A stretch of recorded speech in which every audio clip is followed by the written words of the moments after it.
Introduction. The Heart and Mind of a Young Queen. All trades must be learned, and nowadays the trade of a constitutional sovereign, to do it well, is a very difficult one. King Leopold to Queen Victoria, 16th of January 1838.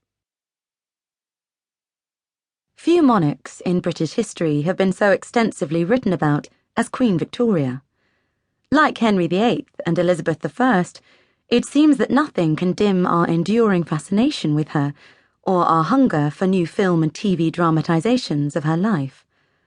Much like her two charismatic Tudor predecessors, Queen Victoria has been the subject of endless interpretation and re-evaluation, and one might think there is nothing new left to say, no new revelations to be made. Until now, most dramatizations have concentrated on the older, more mature Queen, and in particular on her life after Albert as a widow. But in this new 8-part series for ITV, screenwriter Daisy Goodwin has put the Queen's very first faltering steps as monarch under the microscope. This book Mamma gave me, Victoria.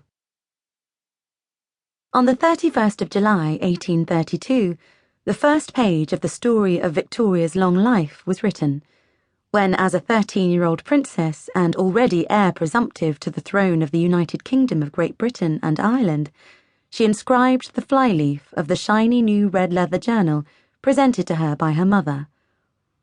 This book Mamma gave me, that I might write the journal of my journey to Wales.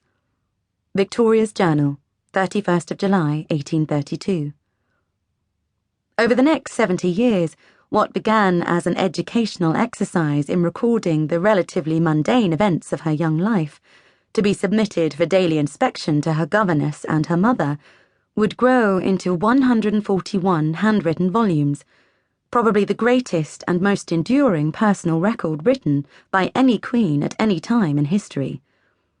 Beginning with her first childish observations of people, places, and events, young Princess Victoria recorded a detailed description of her daily life at Kensington Palace, her love for her dolls and her dog, Dash, and spoke poignantly of her isolation from the outside world. On her accession in 1837 and moving to Buckingham Palace, she filled the pages of her journals with fascinating accounts of the people who made the greatest impression on her, notably her first Prime Minister, Lord Melbourne, her hopes and aspirations about the onerous responsibility of becoming Queen that had been thrust upon her very young shoulders, and the joy of finding love and a happy marriage, so rare in the dynastic scheme of things. In tandem with her diary, Queen Victoria's enormous output of letters dating from 1832 chart a queen in the making and show her wrestling with some of the challenging political issues of her day and making her first difficult decisions as monarch. This book, in tandem with the television series, tells the touching and intimate developing story of the young princess who became queen in 1837, based closely on her journals and letters and featuring many key quotations from them. The Victoria Letters reveals at first hand a view of the Queen who became our second longest reigning monarch after Queen Elizabeth II, with all her quirks and foibles, her impetuosity and her compassion.